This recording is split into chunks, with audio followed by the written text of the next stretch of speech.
Halo semuanya, kami dari 12 MIPA 1. Ini sebelum ini kami akan memperkenalkan nama kami. Nama saya Moses Pamedi, absen 20. Hai, saya Makaila, saya absen 17. Perkenalkan, nama saya Muhammad Evan Farino, absen nomor 21. Perkenalkan semuanya, nama saya Sutri Syadiara, nomor absen 5. Saya Talia Zaliani, nomor absen 2. Saya Teguh Arif Fadilah, absen 32. Halo, nama saya Kuratwa Aini dari absen 27. Hari ini kita mau kemana ya? Jadi, agenda kami hari ini adalah kami akan melakukan interview di peternakan milik Pak Polim. Ya, di mana peternakan milik Pak Polim ini ada sekitar 50.000 ayam yang berasal dari berbagai jenis. Contohnya, ayam Arab, ayam kampung, ayam Eropa, ayam mutiara, dan masih banyak lagi. Yuk simak keseruannya.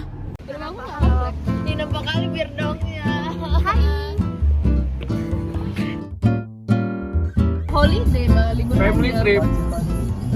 Ayo silaturahmi yuk sama angkonnya.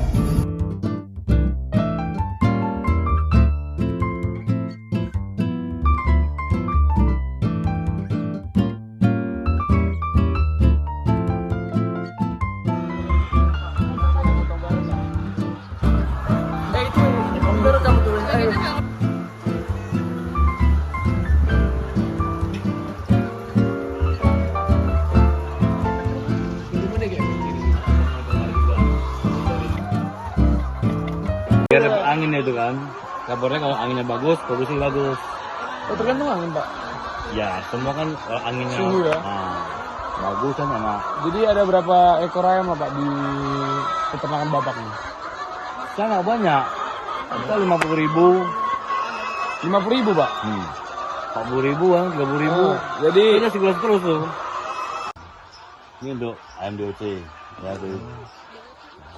Boleh dipilih, Pak?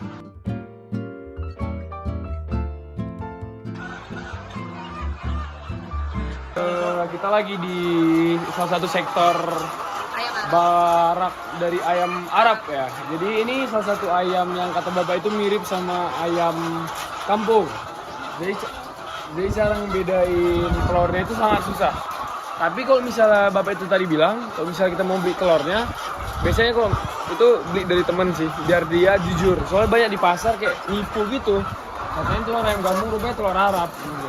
Apa bedanya itu Bang Moses? Bedanya kalau telur dia sama warnanya. Jadi yang membedakan tuh agak sulit. Feeling mungkin. DOC kita ke 35 hari kita turunkan ke kandang remaja. Sampai nanti berumur sampai 90 hari ke atas, kita udah pindah ke kandang petelur. Kandang dewasa lah.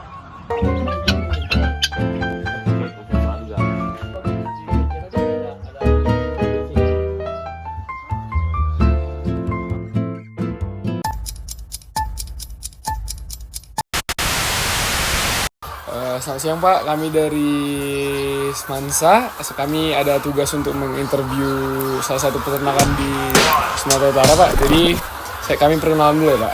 Ya. Saya Moses. Saya Arif. Saya Talia. Saya Makaila. Saya Ratu. Saya Sut. Saya Irfan. Jadi Pak, kami ada beberapa pertanyaan nih. Jadi yang pertama itu ada apa yang dimaksud dengan sanitasi kandang dan tujuannya Pak? Kalau sanitasi itu kan berarti kan meliputi kan apa? Dari persiapan sampai dengan penjagaannya kan, Ya Pak. termasuk tempat-tempatnya dan kebersihannya itu. Ya itu sudah pasti penting. Pertama kita menyiapkan tempatnya dulu untuk anak ayam itu kan yang mau masuk kapan sesuai dengan jadwal kita kan, kita persiapkan. Jadi kandang itu kan dibersihkan. Kalau kandang anak ayam itu kan beda sama kandang petelur yang mau nelur gini. Nanti kan contohnya ada itu seperti ini, gitu kan. Nanti kan kalau dia yang model sekarang ya itu udah modern, dia pakai close house. Close house pakai baby box. Ya, kita nggak baby box, tapi kita pakai masal, tapi kita kotak-kotakkan di dalam nanti. Tapi sebelum itu dibersihkan dulu, dicuci, dibersihkan dan diberikan disinfektan sampai sebersih mungkin, sesteril mungkin. Baru masuk kita ke suhunya. Jadi anak ayam pertama kan dia butuh suhu yang panas, sesuai dengan derajatnya kan, di atas 30 derajat, 31, 32 ya, minimal 28, 29 bisa. Lihat kondisi cuaca, kalau cuaca yang dingin kali itu pasti harus jaga betul-betul suhunya. Kalau cuaca terlalu panas mungkin sudah turunkan. Kenapa gitu? Biar anak ayam tumbuhnya bagus nanti. Kalau dia punya suhunya dingin, nanti dia sebelum besar dia pertumbuhannya udah mau menua, udah keluar dia bulu-bulu panjang nanti. Kita maunya dari umurnya 30 itu 30 hari, 25 hari dia masih gemuk-gemuk besar dia. Nggak seperti ayam udah kecil tapi dia ada tua nanti. Kita jaga ya. Jadi kalau itu semua sanitasi seperti itu kita persiapkan untuk apa? Biar ayamnya sehat sampai waktu diturunkan ke kandang mini nanti namanya, kandang remaja. Itu perlu kita. Jadi kalau pengobatannya itu ini semua dilakukan nanti, termasuk penjagaan penjagaan kondisi tubuh ayam itu baik pakan maupun minuman, vitamin dan lainnya. Ada ditanya lagi? Berarti sanitasi itu mempengaruhi kualitas juga? Ya pasti. Contohnya rumah aja. Rumah kalau anda mau pindah rumah baru, kalau anda nggak beresi, nggak mungkin anda tinggali. Benar? Ya kan? Seperti itu loh. Semua keperluan disiapkan lah untuk dia aja. Pak, itu kira-kira proses sanitasinya bisa berapa lama Pak untuk satu lorong ini Pak? Kalau satu barak itu sebenarnya cuman ya waktunya nggak kita patokan berapa lama. Cuma kita persiapkan pembersihan tuh ketika waktu kita luang. Contohnya anak ayam mau dimasuk bulan depan, kita udah mulai bersih-bersih dulu lah.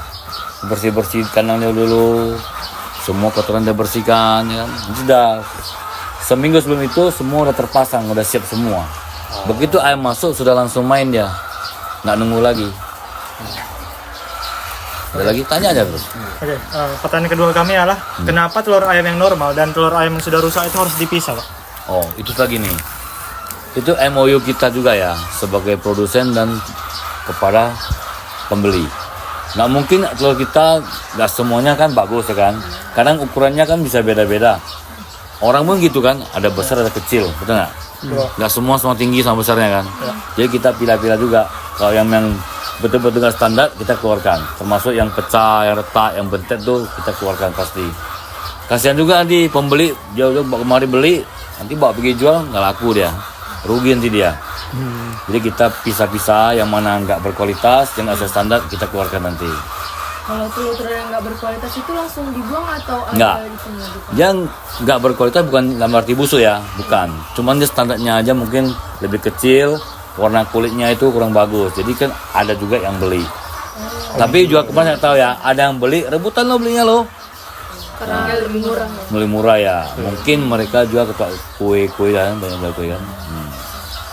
Jadi itu kita pisahkan semuanya.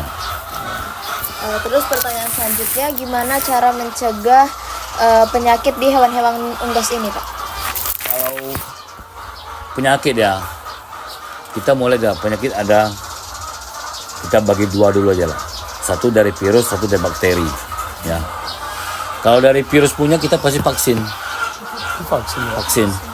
Dari hari pertama sampai dia umur tua pun tetap divaksin tuh. Mungkin ada tua gini dia refak nanti. Mungkin ada vaksin yang 3 bulan berjalan, mungkin minta diulangi lagi. Mungkin 6 bulan minta diulangi lagi. Kita kerjakan. Tapi kalau dari kecil itu kita jaga terus. Itu pun kadang-kadang bisa kena juga. Karena apa? Vaksin ini kan nggak jamin dia vaksinnya bagus. Vaksin ini nggak dari Indonesia aja. Dari luar negeri ada juga. Mau pengiriman sampai ke kita kan? Mau berapa tahap ya? Dari tempatnya ke bandara lagi, bandara lagi sampai ke sini lagi. Nanti yang mengerjakan pun kadang-kadang kita nggak jamin juga kan, karena kan virus itu. Karena dia begitu silap aja kena matahari atau anak suhu panas dia nggak dingin dia mati virus itu. Iya. Jadi kadang-kadang kita pun kewalahan juga. Ya sering juga kebobolan juga. Yang rawan sini ya Newcastle, ND kan. Itu satu lagi Gemboro ya. Itu mau kena juga tuh. Kalau bakteri punya mungkin ya di pencernaan dia, di pencernaan yang nggak beres, entah di toksinnya nanti banyak kan, bisa juga, entah di bakteri kan macam cacar kan, bisa juga. Semua dijagalah, divaksin semuanya dari awal. Jadi kalau ada peternakan nggak yang main-main vaksin ya nggak apa-apa. Ada juga yang bandel kan, kita vaksin 2 kali dia sekali, kita 3 dia cuma sekali, ada juga. Tapi resikonya besar tuh. Apa itu Pak risikonya? Resikonya pasti kalau kebobolan nanti Bisa kena ke bisa kena tuh. konsumen. Nah, nggak usah habis lah. Kita habis, nggak usah kita habis. 5.000 ekor kalau tinggal 2.000 ekor kan kasihan kan, hancur kan ruginya. Yes.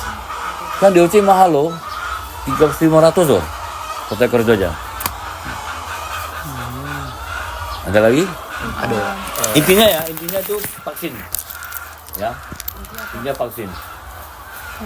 Untuk pertanyaan selanjutnya, bagaimana proses pengawetan untuk telur-telur ini?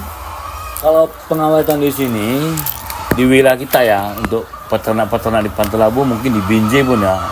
Kurasa kita belum jumpa lagi yang mengawetkan sendiri. Kalau telur bebek mungkin ada pengawetannya buat telur asin. Ya. Tapi sini nggak ada. Kalau di sini ada. Untuk ayam Eropa nggak ada. Yang ada mungkin di Mabar Fit nanti di Mabar ada. Yang buat karbonasi itu ada telur karbonat itu. Nah, itu ada itu yang warna hitam coklat itu. Itu ada. Di sini nggak ada. Nggak ada. Itu ada resikonya nggak Pak? Kalau misalnya menggunakan itu? Kalau saya kurang tahu. Biasanya kan kalau namanya ada buat seperti itu untuk konsumen dimakan punya kan itu kan sudah melalui BPOM kan. Kan mereka tentukan apakah layak nggak layak seperti itu. Kita mana berani ponis nggak layak. Tapi namanya yang difermentasi itu atau di seperti itu diawetkan tuh ya boleh makan. Ya janganlah makan jadi banyak-banyak ya kan. Kalau sekarang di Indonesia apa nggak obat-obatan, semua obat-obatan semua. Baru pertanyaan selanjutnya Pak, target pasar dari ayam-ayam ini tuh yang apa ya Pak? Siapa Pak yang target pasar apa? Kalau kita kan ayam petelur dan mungkin ya ayam telur kita kan jual telur. Kalau telur selama ini kita nggak punya target kemana-mana, nggak ada bangsa menguasai pasar, nggak ada untuk ekspansi nggak ada. Cuman mungkin ya ada agen-agen ambil kemari. Ya mereka lah jualnya entah ke Siantar, entah ke Tarutung, entah ke Pekanbaru, entah ke Jambi. Sudah ada agen-agennya. Ya kalau di Minang terus kenapa? Indotelur besar, Indotelur kan ada. Dari sini semua telur banyak. Oh dari sini semua Pak? Banyak. Sebagian. Oh. Hampir separuh lebih lah dari sini semua. Peternakan yang besar cuma sini 2 aja, di Pantai Labu sama di Binjai. Selain itu nggak ada? Ada, yang kecil dikit. itu ya Pak? Kecuali perusahaan raksasa ya, Popan ya, Popan, Mabar kan kurang tahu juga ya. Baik Pak, pertanyaan selanjutnya, gimana sih sistem produksi dalam budidaya unggas petelur di sini? Nah sekarang saya tanya dulu tadi ya, yang mau ditanya produksi apa sekarang? Kami hanya memproduksi telur aja. Iya di Ini produksi telur. produksi telur. Iya. Kalau telur itu kita pelihara sampai ayam berumur sekitar 4 bulan. Dia mulai menelur, ya kan? Ada mungkin sebelum 4 bulan dan telur juga, tapi nggak banyak, 1-2 lah. Dia mulai bertelur sampai dia puncak nanti sekitar 7-8 bulan. Dan itu telur udah mulai besar. Awalnya kecil-kecil semua nanti telurnya, masih murah-murah itu. Jadi kita sudah puncak dia, agak besar telurnya baru masuk ke standar dia. Jadi kita akan jual itu hanya pasar itu agen-agen aja. Telurnya tuh berapa bulan sekali gitu Pak? Kalau ayam ini kita harapkan nggak bisa setiap hari bertelur. Tapi kan nggak mungkin. Setiap hari Pak? Iya. Jadi kita asumsi dia itu bertelur minimal 1 minggu dia mau 4 butir atau 5 butir. Satu ayam. Satu ayam. Ya karena dia makan setiap hari. Iya. Kalau Nanti misalnya rugi. nggak makan itu Pak, nggak ada telur. Jadi kalau nggak betul kita harus was-was udah was-was. Semua ada rekodnya. Contoh 1000 ekor satu barak ini dia bertelur berapa biji hari ini? Bisa 900 biji. 90%. Besok mungkin kurang ya, nggak seperti itu lagi bisa. Kalau memang udah nggak sesuai dengan perkiraan kita ke pakan sekarang, ya kita harus checklist dah. Kita tandai mana yang bertelur, mana enggak. Dalam 5 hari itu kalau telur cuma 2 atau 1 aja, itu wajib diambil. Diambil ayamnya gitu Pak. Iya, dijual tuh. Kalau enggak nanti kita rugi pasti. Karena hitung pakan seperti itu sekarang. Dulu enggak. Dulu asal ayam bertelur kita biar kutip aja. Sampai umurnya 2 tahun kita jual mungkin. Di atas 20 bulan lah. Enggak boleh jual. Sekarang enggak bisa lagi. Sekarang kita berlomba sama dia. Jadi kalau hari ini dia makannya 1 ekor 110 gram, kalau kali harga 8.000 pakannya itu udah butuh uang berapa perak kan? Jadi kalau telurnya itu nggak menelur di 1-2 hari kita pasti rugi. Dia nggak bisa suruh puasa, nggak bisa, dia mesti makan. Nah, kalau kita kurang makan dia, nanti dia lebih parah lagi, Nggak mau bertelur ya. tambah parah dia. Nah, dari kesehatannya sampai mungkin produksi nanti. Jadi seperti itu. Nanti kalau sampai hari hanya udah umur dia kira-kira udah tua dan yang nggak memungkinkan lagi yang kita kerjain, kita upayakan untuk bertahan di produksi itu pasti jual. Kita punya 2 tahap, 3 tahap nanti. Setelah ada puncak kita sorter massal. Jadi mungkin kita coret itu coret dalam 4 hari. Kita coret itu tandai terus bertelur, enggak gitu kan. Nanti kalau dia bertelur kan 1, besok 2, 3. Nanti kalau ada yang nggak bergaris atau 1 garisnya aja, berarti dalam 4 hari sebiji aja itu pasti jual. Jadi nanti setelah itu 4 bulan kemudian kita tes lagi nanti, kita sortir lagi. Nah, itu aja. Itu kira-kira berapa harga ayam yang sudah berumur gitu Pak? Kalau dijual di pasar? Harga ini turun. Harga kan nggak ada pasarannya, nggak ada standarnya. Kita lihat pangsa pasar, peminta pasar. Jadi kalau kemarin agennya pernah sampai harga 20.000, pernah 18.000 per kilo ya, per kilo. Hari ini tinggal 14.000. Nah, turun.